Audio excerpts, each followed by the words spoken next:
Welcome back, trainers, to the Wide VGC Rumble. My name is the Dodd, and I am joined here by Lorcy. How are you doing today, Lorcy?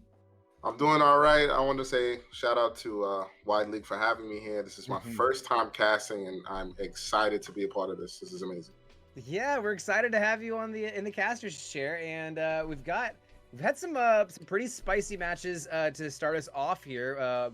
Actually, it looks like we're seeing a lot of the same things even in this match coming up here. We've got NibbsPlaysGames versus, I don't believe I caught the name of their opponent, but their opponent happens to be bringing a lot of the similar tech that we saw in some of the earlier matches with that King Gambit, that Screamtail, Scarlet, Tinglu, all the fun stuff here.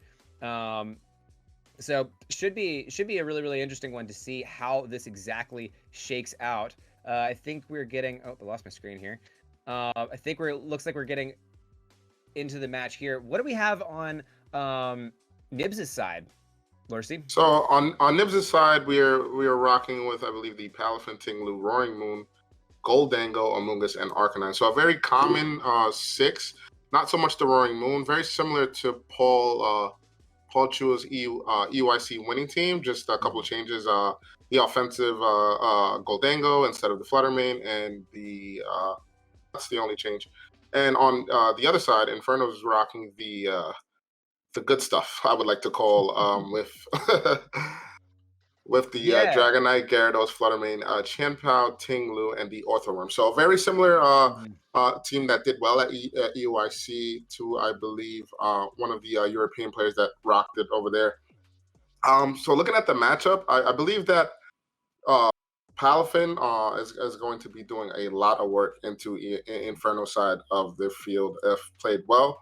But we're just going to see these trainers lock in immediately. Let's see how they decide to lead and go from there. Yeah, let's check out these leads. Of course, we've got Nib versus Inferno. That's the name of the opponent coming here with the Orthworm, Tinglu combos, all the cool stuff. Let's see these leads as we come out here. Orthworm is going to come right out the gate with Gyarados. And looks like for Nib's side, we're going to get Palafin and Roaring Moon. Roaring Moon, of course, likely going to go with that booster energy. We should see that here in a second. Yep, exactly. That booster energy is going to activate that Protosynthesis and give itself some good positioning for some really mean aerial aces, especially now that booster has been consumed.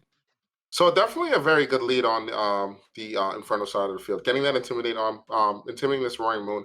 It is also the speed boosting Roaring Moon, so won't see an attack boosting Roaring Moon here. So damage output on Roaring Moon is not going to be too well. Right. The only thing I do see an issue with is maybe the Orthworm being able to get off a Shed Tail and being able to go into one of the sweepers, right? Very most common Dragonite. Dragonite is one of the most scary Pokemons behind screens, and so let's see what he decides to do. And it seems it's going to be a swap in for Amoonguss right off the gate here, making sure Palafin can get dressed as the Tailwind comes up for the Roaring Moon. You know, if you don't got the attack bite, you might as well use that speed. Earthquake's going to fire off of that Gyarados, of course. Orthworm's Earth Eater ability going to keep it safe and sound. And Roaring Moon, not necessarily being a flying type yet, still going to take a hit from that. Shed Tail is going to activate on the Orthworm. Going to take it down to its berry, of course, healing it back up, giving it a good 75% health. Anything coming in here now going to be able to switch in safely in front of this substitute. So we'll see who exactly we get to see pulled back from here. Looks like their trainer here's taking a little bit of time to think about what the best switch in is here, and we see that it's indeed going to be that Tinglu. Tinglu in front of a substitute. Going to be pretty hard to take down. Yeah, going to be pretty hard to take down. If it is rocking this Choice Band, it's going to be doing a lot of damage. That Roaring Moon being at -1 might not be able to break that sub here on the Tinglu side, allowing Tinglu to get off massive amount of damage.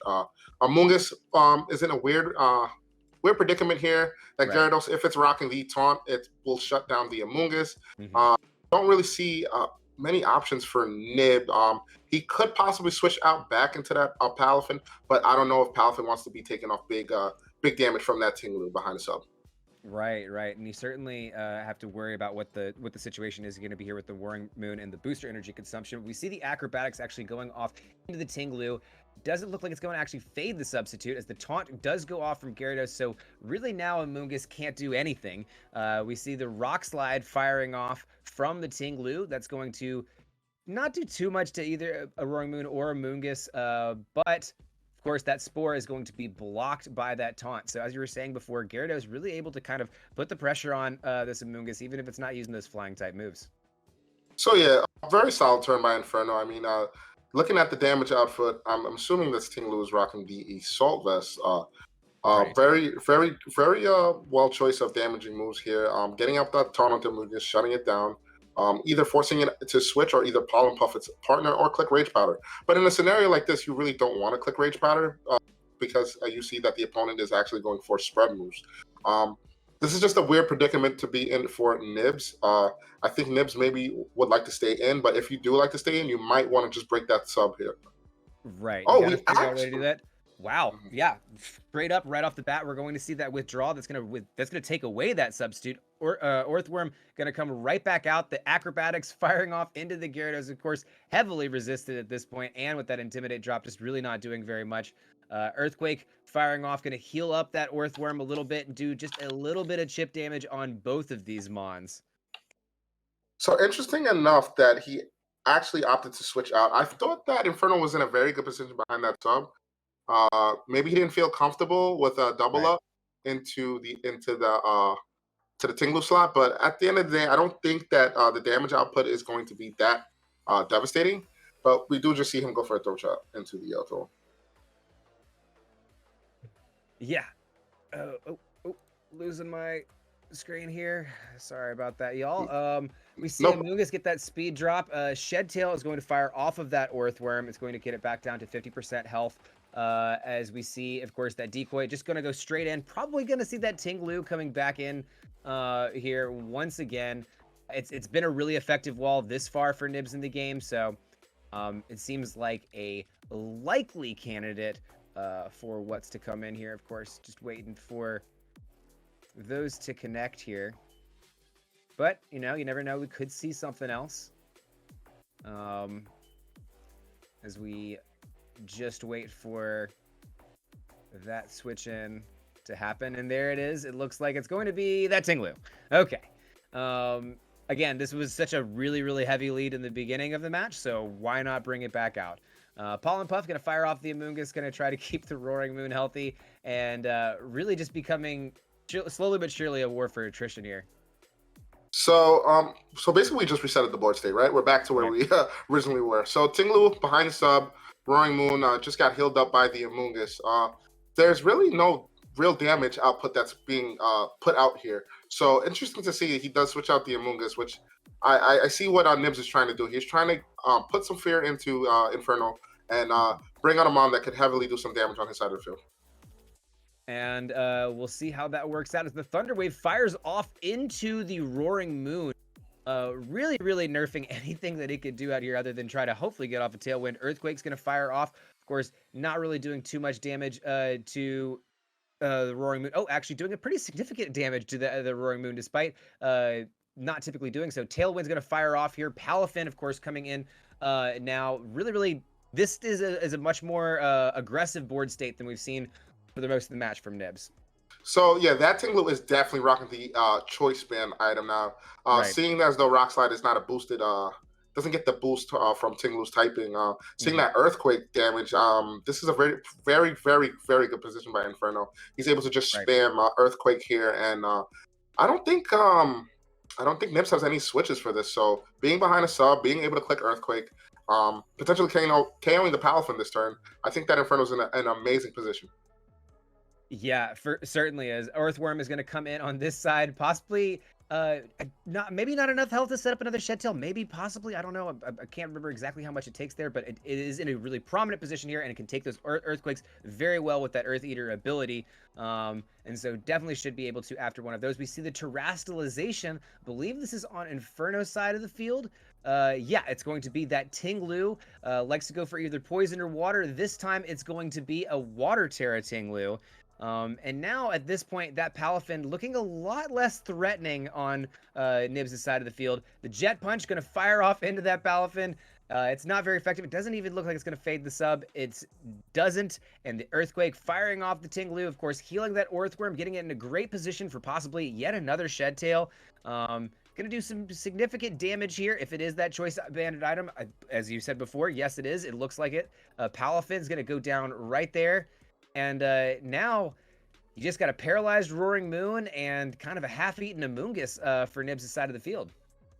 So I understand Inferno's logic here on that turn where he was behind the sub with Rock Slide. He realized he wasn't putting out any damage, and that potentially trying to maybe catch a switch in with a flying type, maybe of the sorry, not a flying type, but maybe catching a switch of maybe the Arcanine or maybe the Amoonguss. But seeing as though he's going for Earthquake and he's behind the sub, and seeing as though he could just basically just click the Earthquake button and not be feared by anything on the field, especially going for that Terra Water, it puts Inferno in an amazing position. It's going to be hard for Nibbs to try to break this, but let's see if he can overcome the situation.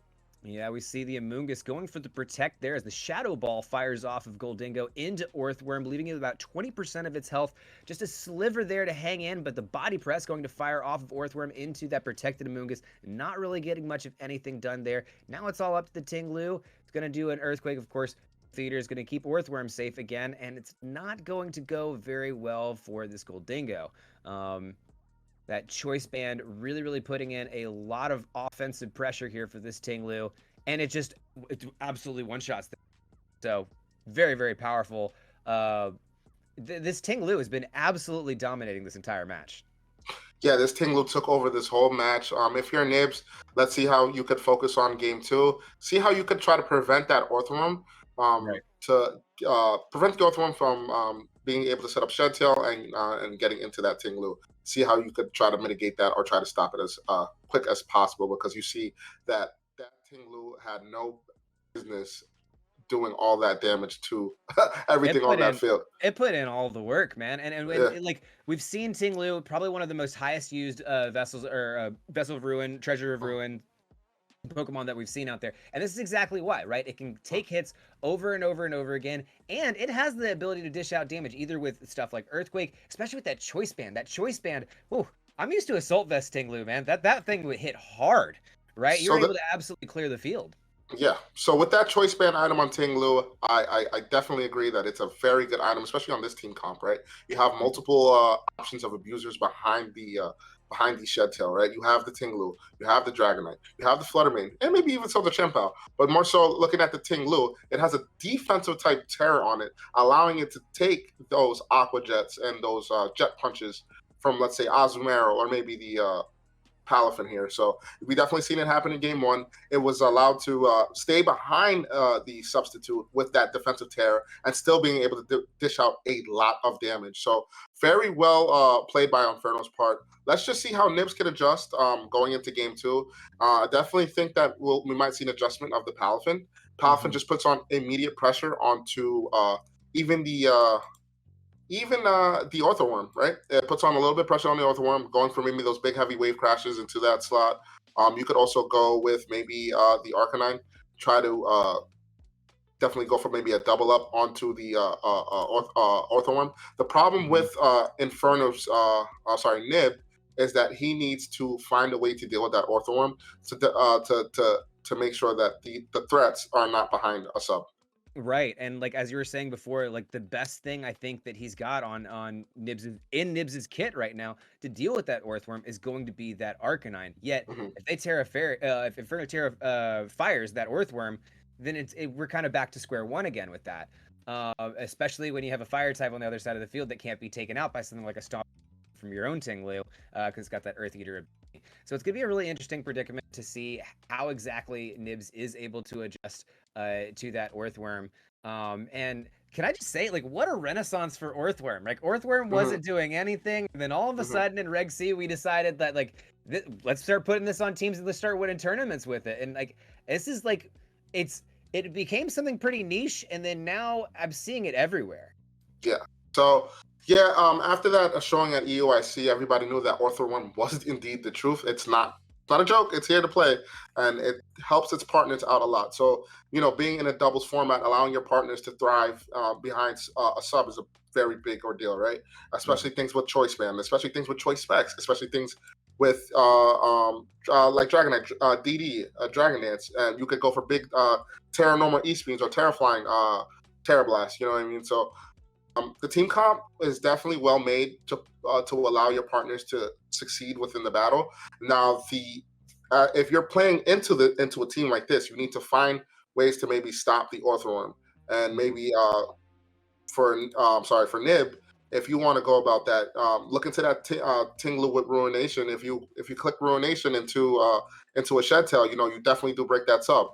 So Mhm. just things to be wary about. I know that Nibs has been playing for a while, so he could definitely adjust to this. This is not it's not a one sided match for sure. Yeah. Inferno definitely played well. If you're Inferno, you just keep up the pace.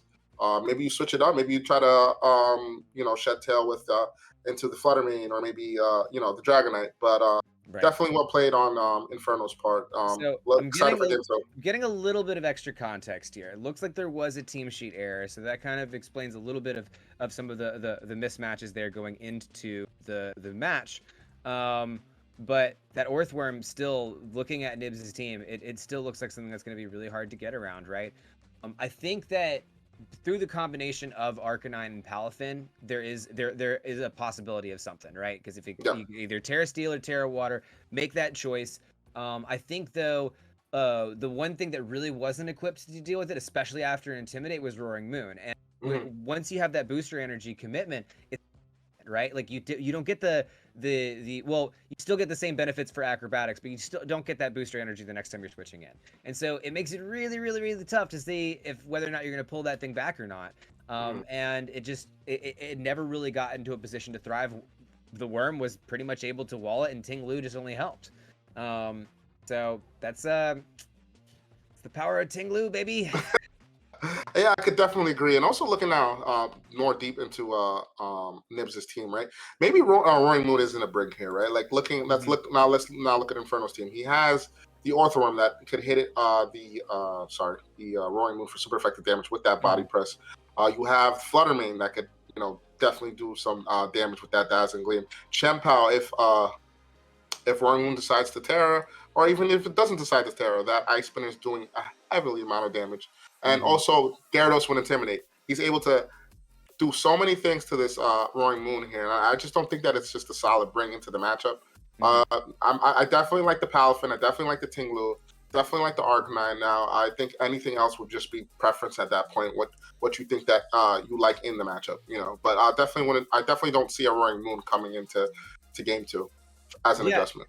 No, I looking at both teams, I got them both up side by side now. I Mhm. think I could agree with you more. The Roaring Moon, probably not the best bring here, especially when you can bring something like that. I mean, honestly, everything looks good into the Roaring Moon for the Mhm. most part. The only thing that isn't really hitting as hard is that Earthquake on there. But as we saw with that Choice Band, it still hits pretty hard, like even for something that shouldn't hit as hard. Um, so I think that that's a solid bring. I think so. What if you're in yourself in Nibs' shoes? What is your lead? What do you bring? So I'm immediately leading Palafin. I definitely you want to be able to put pressure onto that opposing Orthworm. Maybe a Palafin and Arcanine lead, forcing that Terra out onto the Orthworm if possible. And if it does decide to Terra Fire, you just hit it with a big Wave Crash. Hmm. Um, Maybe that's an option that he could go for.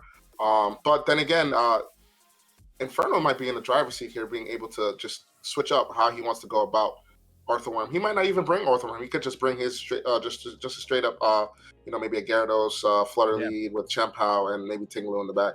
It's more of a favorable position right now for Inferno in terms of game two leads. But in terms of adjustments, let's see how Nibs decides to go. Yeah, we'll see how they decide to line up here as we see our leads. It's going to be Orthworm and Gyarados, and Palafin and Arcanine is going to be the lead for Nibs. I think that was definitely, we were talking about that a little bit before the match. I definitely think this is a great call for leads wise for Nibs. But Orthworm still in a really prominent position, especially with the possible switch ins in the back. So we do see that the Palafin Arcanine lead, as I expected, definitely a good adjustment on Nibs's end. Now the question being is, do you stay in Wave Crash and Flare Blitz, or do you hard switch out into something to get that Palafin boosted up in its Mhm. hero form? We do it. I'll just see Palafin switching out. Yeah, and Palafin will go back, make sure it's dressed a little bit better for the occasion later as the Roaring Moon pops out again, activating that booster energy. Acrobatics, of course, looking really mean, but this time Roaring Moon's coming in Intimidate free. So we'll see how this ends up benefiting. Flare Blitz of the Arcanine likely going into that Earthworm, and it survives with just a sliver of HP after the crit and everything. That is absolutely incredible. The berry is going to proc on there, but I believe this will not be enough anymore to activate Shed Tails. Locked in here, that could be hard. Bulldoze, though, may give it enough with Earth Eater. Just a bit above 50%. So it's all going to depend on what the move is that they're locked in here. You got to think it's a Shed Tail. And the berry's going to proc on Arcanine.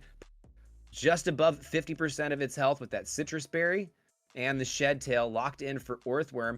Going to be able to safely switch in something like a Ting-Lu, or even this Fluttermane, Chien-Pao, Dragonite even. We'll see. It looks like that's going to be, I believe that is the name for their Ting-Lu. Yep, and it is that Ting-Lu. Ting-Lu now set up safely behind that substitute with those choice bands, can fire off those Earthquakes pretty easily right now. Well, if it ain't broke, don't fix it, right? Right. So we don't see any adjustments here on Inferno's end with game two, and I can respect that. If you want your opponent, I think if you're Inferno, you want to see how your opponent could make this adjustment. Let's see how he could force this adjustment onto his end, right? Right. Great, great And adjustment by Nibs by bringing that Palafin and switching it out. But the only thing is, we do have that Tingle behind that sub.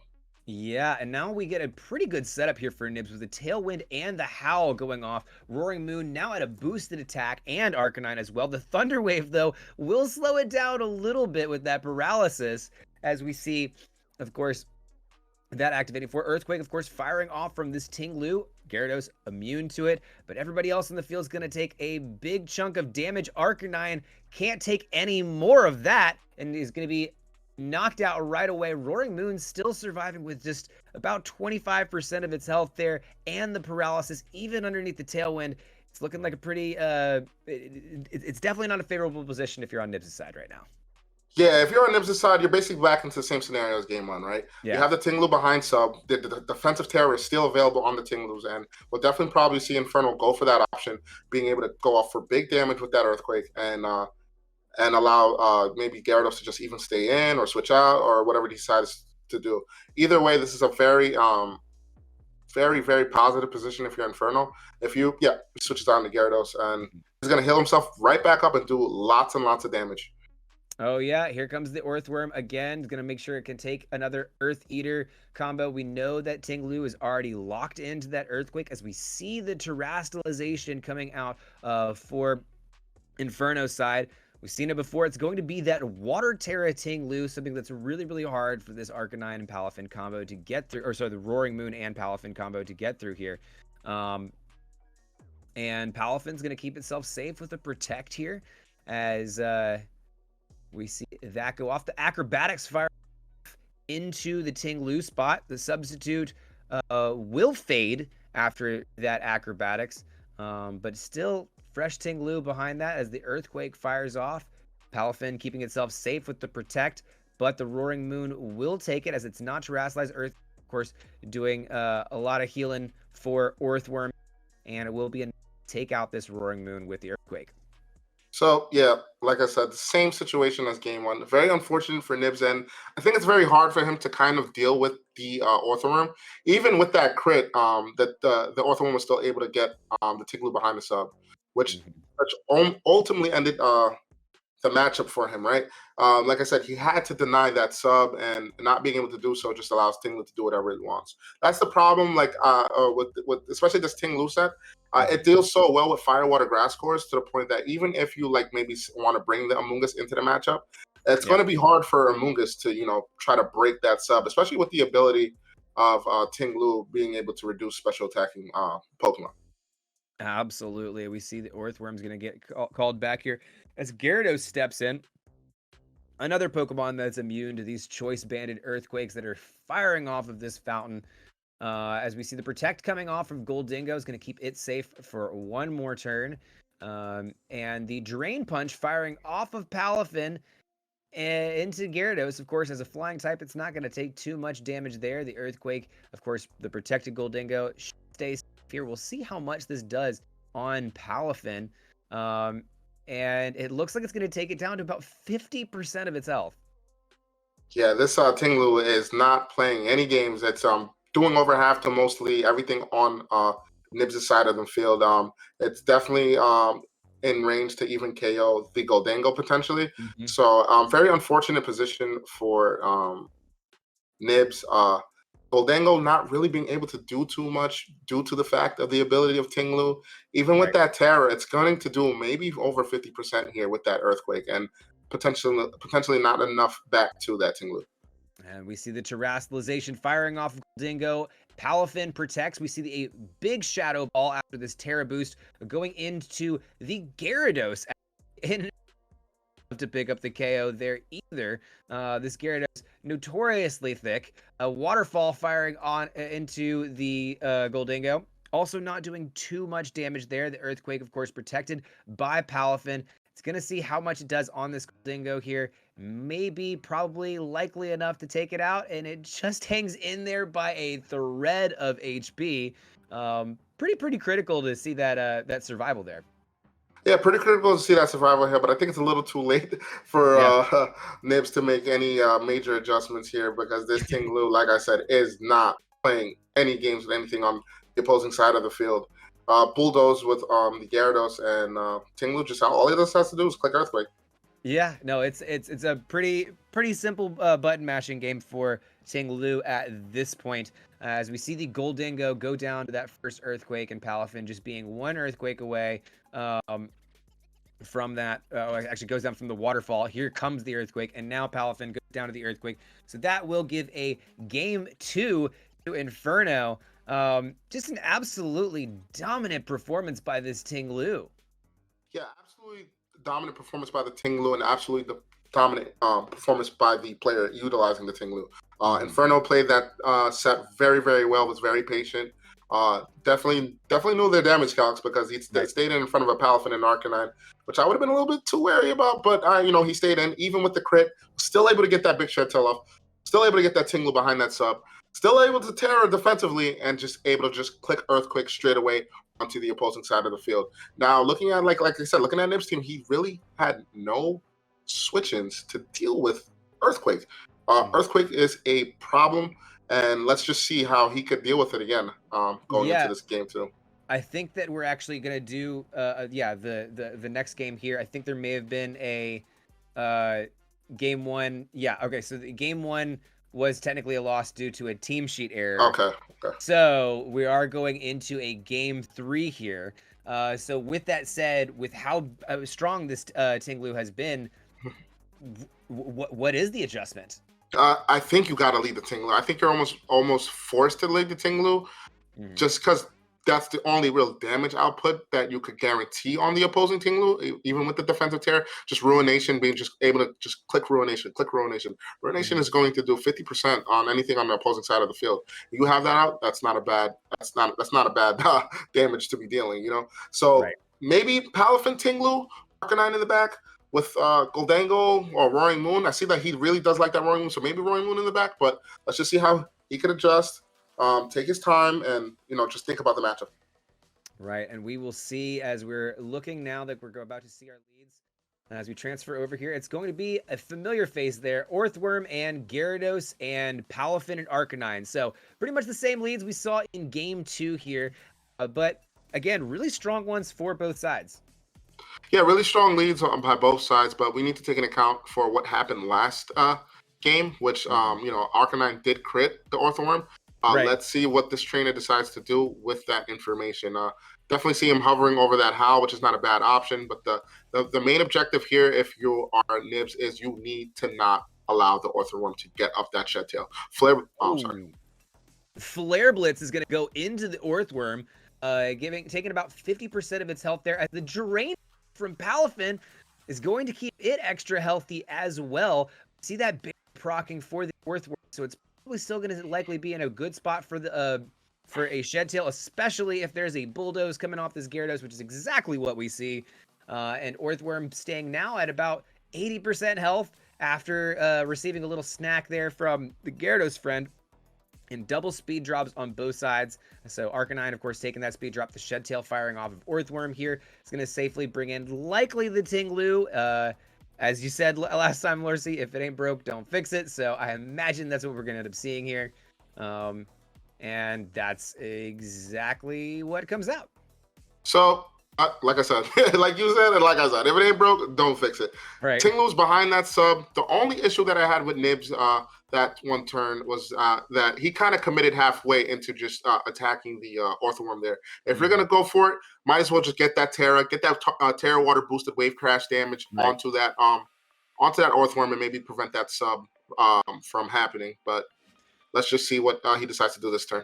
We'll see the former Titan Earthworm coming out here as we see Palafin also making its return. And Tinglu coming in for Nibbs' side. So this is one that hasn't been brought to the previous matches. We'll see how it ends up faring here. The Terastallization, and I believe this is actually on Nibbs' side this time, is going to be going into the Arcanine, giving it, I believe it's got a Fairy Terra type? No, Grass? Grass? Okay. Grass Terra on the Arcanine, and that's going to go for the Will-O-Wisp on Earthworm, giving it a nice little burn there. Not really that critical right here because we haven't seen the Earthworm doing too much attacking, but of course doing that little DOT is helpful. Earth Eater is going to put it in a healthy position here. Arcanine takes that attack, the Earthquake, fairly well with that Grass Terra, as does Tinglu, resisting it naturally. So very interesting play here. I think a solid defensive turn here for Nibbs. Yeah, solid defensive turn here for Nibbs. Understandably so. I see the Wishbone going on to the Orthworm slot, which was the Gyarados previously. I get it, but the issue here has nothing to do that left slot. That Tinglu is still a menace behind that sub, even with that defensive Terra. Orthworm is not really the problem. You want to try to deal with this Tinglu as soon as possible here in this scenario. We see the Howl coming off of Arcanine again, of course, raising its attack and its partner Tinglu. As we see the Body Press firing into Arcanine, not really doing too much. Haven't picked up too many defense buffs just yet. The Earthquake, of course, firing into Earthworm here, giving it significant health boost as we see Arcanine still taking that one on the chin as a grass type, really not doing too much with that Throat Chop firing into Earthworm. It's going to put it where now it's going to need a little bit more Earth Eater before it can Shed Tail again, but it's still within the range. So even with all the damage output being put onto the Earthworm, it is still thriving. It is still here. And while it's thriving, its partner's doing damage. So Nibbs is going to have a real issue with this Tinglu if he doesn't have any means of stopping it here. Yeah, and we will see how it goes. The Roaring Moon is going to swap in here, of course, activating that booster energy and putting it in a real nice position with that Acrobatics. Helping Hand firing off of Earthworm into Tinglu here. Gonna give it a lot of good health here with this Helping Hand boosted Earthquake. And the Earth Eater firing off into there. Ooh, Roaring Moon does not take that well. Goes down to about 20% damage and takes out Tinglu. What a shot there. It's unfortunate because we also saw Nibbs lock into Fissure on the other slot, so you never know what could have happened. As we see the Arcanine swap in, gonna give a little bit of an Intimidate drop on this Tinglu on the opposing side, hopefully to kind of slow down a little bit of this damage, but with that Helping Hand Earthworm, it's gonna be hard. Yeah, it's going to be hard. Luckily, this Tinglu is behind the sub, so that Intimidate didn't even affect the Tinglu. So it's going to be hard for Nibbs to just, or try to just deal with this Tinglu at this point. He has no super effective damaging moves to hit that slot. We see the Flare Blitz firing into Earthworm. Will take it down. And I think that's the first time we've seen Earthworm faint in these 3 matches. Arcanine, of course, is going to take a little bit of recoil damage, but it is enough to take it off the field. So now we've got a Roaring Moon staring down a substitute protected Tinglu. Tinglu is going to get off another one of those choice banded Earthquakes, but Roaring Moon keeping itself safe with that protect. So Roaring Moon keeping itself safe, waiting for its partner to come out on the field. Very good positioning by Inferno. I've been very pleased to see his play the last 3 games, abusing and utilizing Orthworm to its best of abilities. Even though Orthworm got knocked out that last turn, it did its best job, and it did enough, right? It did its job. It got Tinglu behind the sub and allowed Tinglu to just spam Earthquake. Now Gyarados switching in, you're still able to spam Earthquake, but you also bring these both Pokemon down to a -1 attack. Yeah, it's a solid positioning to be in, but of course, like Gyarados pretty much walls the rest of the side, so it seems like a pretty easy to decide which buttons to push here if you're on Inferno side. As we see the Terastallization coming out, Water Terrier Tinglu, as we've seen the past 2 matches, has been so successful for him. Why not try it again? And of course, you can get the free Earthquake off behind this substitute. Palafin's going to keep itself safe, though, for this turn with the Protect.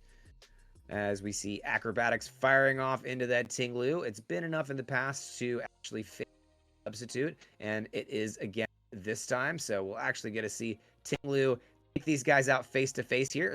Waterfall fires into Roaring Moon, leaving this to be a single target Earthquake for the most part. I mean, obviously still hitting Gyarados, but it's not affecting to it.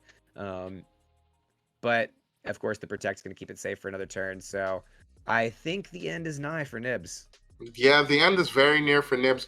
Very well played on Inferno's part, and very well played with his Terra the last 3 games. We noticed that he only allowed his Tinglu here to Terra, which is very, very smart, resisting those wave crashes, and not getting too antsy on the Orthworm side and tearing into Terrafire when it was in a predicament of Arcanine and Palafin. So very well played on Inferno's part.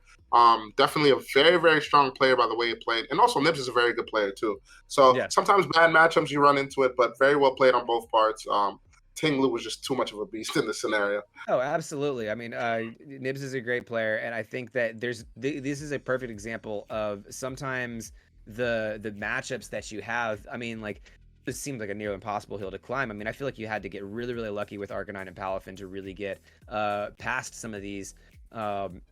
Just the lead that we're talking about there with that Gyarados Orthworm lead and putting that in a good position. So very much an uphill battle for Nibbs. Well played, GG's to both players. And Tinglu really showing why it's at such high usage. I can't remember what the last time I looked at Peakalytics was, but I believe that like Tinglu is at the very, very top. Yeah, it's the 3rd highest usage there at 34% usage. Yeah. This is why, right? Yeah. It is so bulky and it's strong. Like, I mean, like I haven't seen, I think Choice Banded Palafin, or sorry, Choice Band Tinglu in action yet, and that damage, especially underneath the Earthquake, that is So on this team archetype that was used by Inferno, it's very common to see the Choice Band item. You need all that pressure to allow Orthworm to do Orthworm things and allow just your team to kind of just sweep away, like we've seen in that last game, right?